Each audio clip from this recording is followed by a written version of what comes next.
Hello and welcome back. This is episode 24 of my vlog series about creating the art for a 2D video game. And this episode is going to start with a little show and tell. So if you've been watching this series, then you're probably already familiar with these attractive people. But if you are new, let's do a little recap. So this is Pontus. Lord Pontus lives in a kingdom that is a rival to your kingdom, or the player's kingdom. And so he is lord of that kingdom, and this is his wife Charity, so she's the lady of the kingdom. And then they have their charming daughter here, Eustacia, who you can marry if you want. And they live in a house. Let me show you their manor.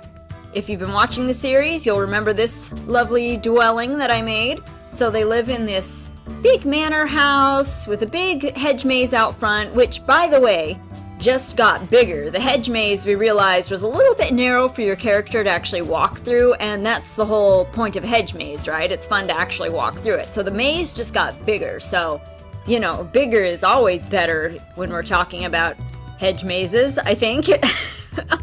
And so here's the little mock-up I did for what the exterior of the house and the grounds might look like.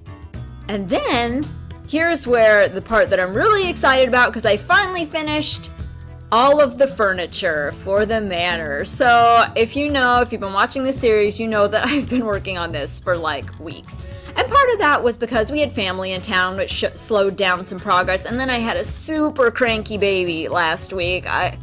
Teething, something was going on. I don't know, but she was a miserable little child. And so this week, though, she seems to be back to her normal, like, cheerful, angelic self. And so I finally finished all of this furniture that you see before you, and also super proud of it. So I think on last week's video, I showed you this frame, but it was still empty.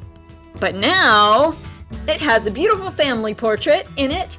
Obviously not a current one, because like I mentioned before, Eustacia is a marriage candidate, so no, she is not 6 years old. This is an older family portrait. I thought that they got painted, you know, many years ago, back when she would have been more cooperative for that sort of thing. So I drew this portrait this week that could fit in this frame. So I just wanted to show off this furniture really quick, because I am actually, you know, I had originally planned, I did record a bunch of the process of actually drawing this furniture, but like I said, it took like 3 weeks and countless hours to finish all of this stuff. And so I am too lazy to go through all of that footage and weed out like the good bits, the interesting bits. And so instead of like, you know, taking the time to actually collect it, I am just going to throw it out. And instead, I'm going to show you the finished product, and then I'm going to show you something more interesting. I'm actually going to show you today footage of me actually designing the interior spaces of the manor. So I did a whole bunch of mock-ups of the different rooms inside of the manor house, at least the ones that we're going to have so far. There could be ones I add later if I decide I want more rooms, but I'm going to show you instead footage of me actually putting it all together, kind of like a 2D digital dollhouse. I thought it was a lot of fun. So without further ado, let's go ahead and I am going to start up that footage, and I'm going to talk to you a little bit about all this furniture that I made. So I will see you there in just a second. Okay, so the first room I'm going to be designing here is the drawing room, which is basically the main living area. It's the first room you would see upon entering the house, and I am grabbing the flooring and the wallpaper that I made. So I think I did show these maybe a couple of videos ago, and I was still at the time trying to decide whether or not I was going to do wood flooring or whether I was going to do white marble or a combination of both. But in the end, even though I really did like the contrast between like the dark wood flooring and the furniture, I just thought that a lot of the other buildings within the game just in general would have wood floors, and I thought that the white marble would really set the manor apart as just being a little bit more elegant, more sumptuous, you know. I think that white and gold color scheme is going to be pretty unique, you know, to this manor. So that's the first thing that I'm doing here, is just laying out all of the floor and the wallpaper and making sure that that's all seamless. And then I get to do the fun bit, which is to arrange the furniture inside of it. I usually, as I'm drawing and making, all of the furniture for these interior spaces, I usually try to think about, I try to imagine what I want the space to look like, in my mind, so I know what I need. If I think, well, I want, windows along the wall, and I want windows on either side of a fireplace, and I want like a cozy seating area, maybe with some couches facing each other, that kind of, and I'll do some sketches too to sort of lay things out, but that sort of gives me an idea of what I'm going to need. I'm going to need windows with curtains. I'm going to need couches and chairs. I'm going to need, maybe a rug, make it cozy. I also thought, well, I bet you they would like listening to, music, gathering around a piano. So I added a piano and a harp. And of course, like a Victorian sort of fainting couch on there along the side wall. I thought that was a nice touch. And then, so from there, I kind of know what I need. And so I can start designing the furniture. But then I go through the process of doing, the mock-up to make sure that everything fits and to make sure that I'm not missing anything or something doesn't look super weird or out of scale or something like that. And actually later you'll see another reason, I do these mock-ups, of course, is to make sure that everything works together. And here pretty soon you'll see I actually did run into that problem. So originally, I really wanted there to be an upstairs and a downstairs. I figured, this is a multiple story building. There should be a downstairs area, which I thought would be like drawing room, dining room, kitchen, and that sort of thing, sort of the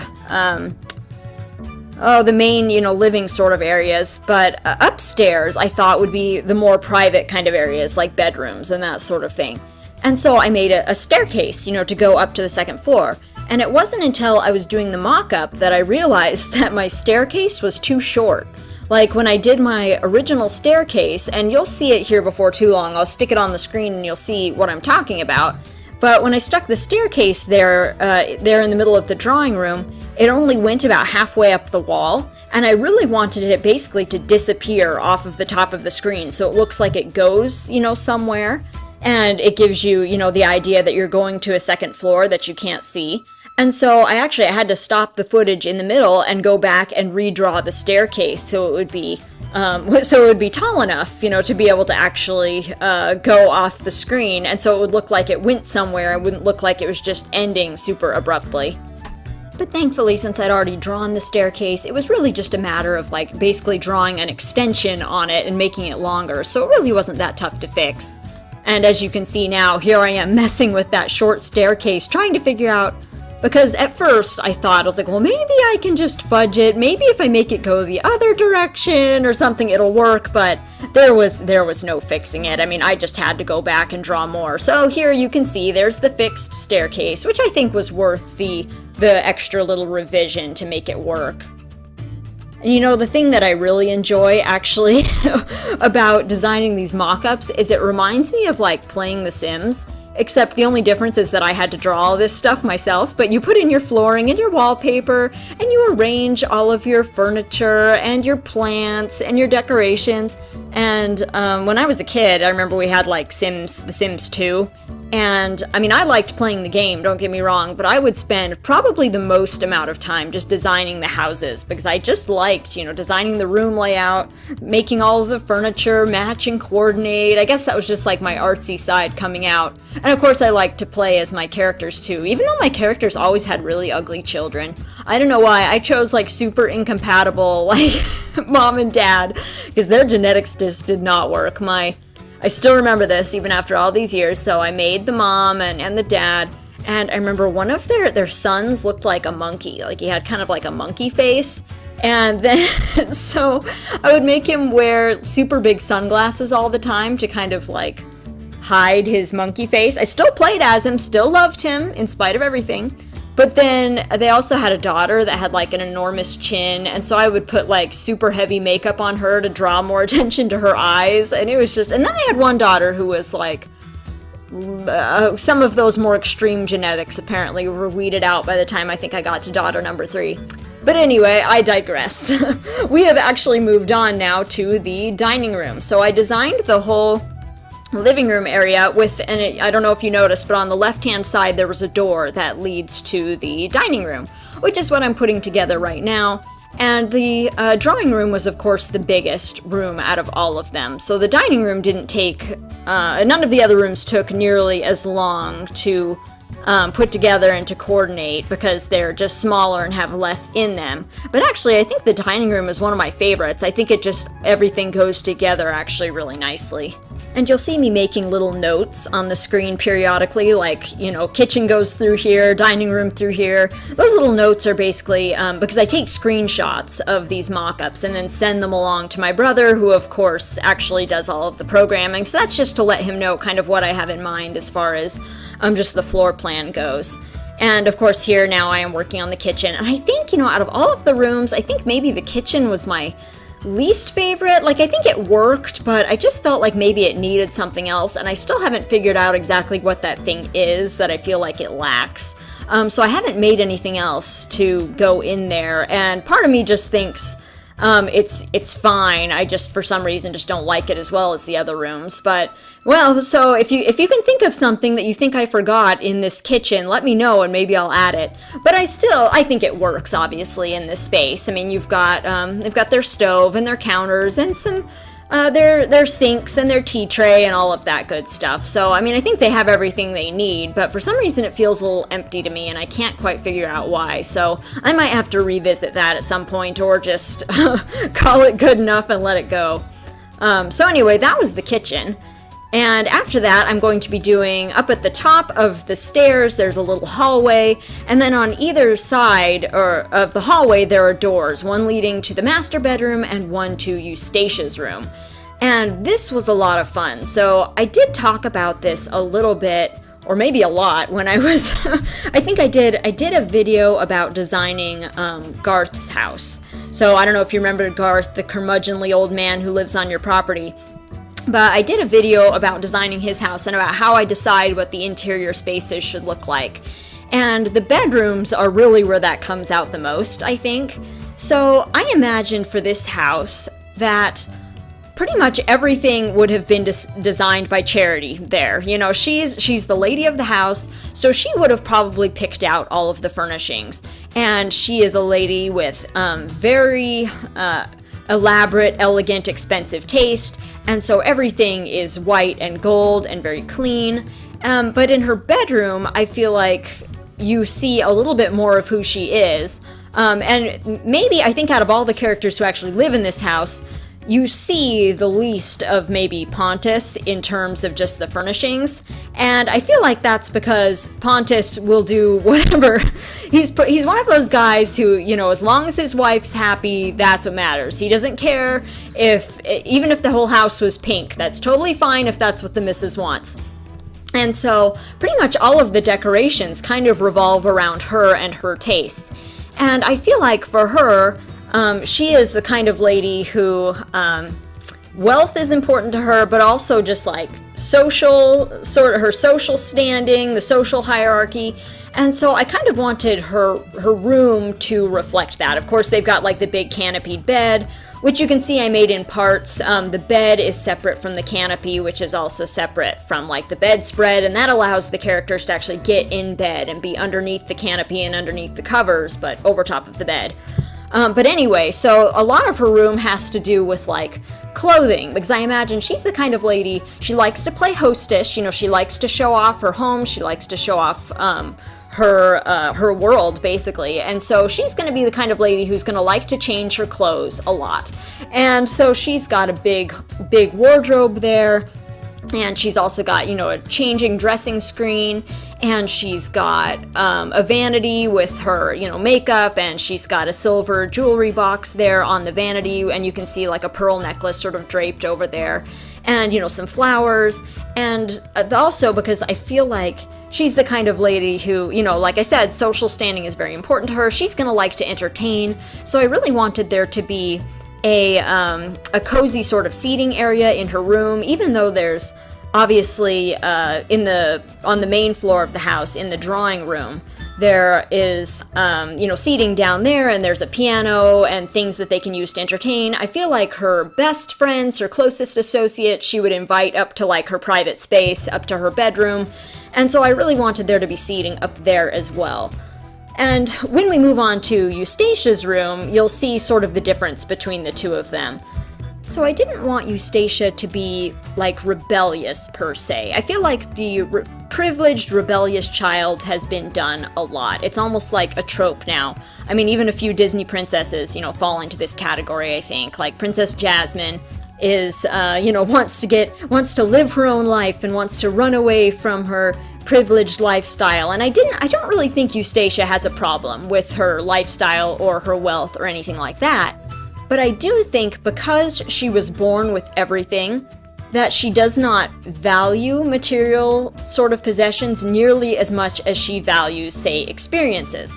So while her mother loves to host and loves to, throw dinner parties and balls and that sort of thing, I think her daughter would much rather be a guest at somebody else's event than be a host of one of her own. And so I was trying to find ways to reflect that, her values and her personality in her room, especially given the constraints that her mom probably picked out all of the furniture and the flooring and everything like that. Because like I said, she's an adult, but she is still living in her parents' house. So I feel like the places that Eustacia's personality are really going to come out are in the personal items that she surrounds herself with. So she's got, different bedspread and that sort of thing. But also, if you look at like the vanity, it's the same vanity that her mom has, but hers has different stuff on it. So whereas her mom has a jewelry box and flowers, Eustacia, all over the mirror, she has like little pieces of paper. If you look closely, you can see them. And I imagine that they're ticket stubs from things she's been to, programs from concerts, pictures from friends, and maybe places she's been.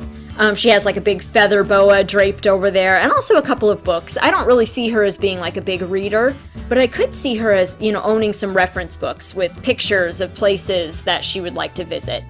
And of course, you also see some of that personality reflected in the fact that she's got like a globe in her room, and she has a bird cage, and I imagine that they are like exotic birds, maybe that her family got on holiday. They went somewhere really cool and she brought back these exotic birds, and she has the big like tiger skin rug on the floor. And so while everything is still very elegant, it is also very her. It shows what she values. And she doesn't have, a great big wardrobe. She doesn't have, a dressing screen. I did consider putting it in there for a bit, then thought that wasn't really her. And so she has, different tastes than, say, her parents, even though essentially she lives the same life that they do. But in her room, you can see what she values as opposed to, like, what her mom values. So anyway, I hope you've enjoyed this. The last thing I'm doing here is just showing all of the finished mock-ups here on the screen. I apologize for the quality of them. These are just screenshots that I took. I didn't actually save any of those pictures as like JPEGs. So anyway, you get to see the screenshots anyhow. And of course, as soon as that is all up and running and the manor house is actually available to play in, I will give you an official tour. But until then, I hope you've enjoyed this video, and I will see you next Friday. So enjoy the rest of your week.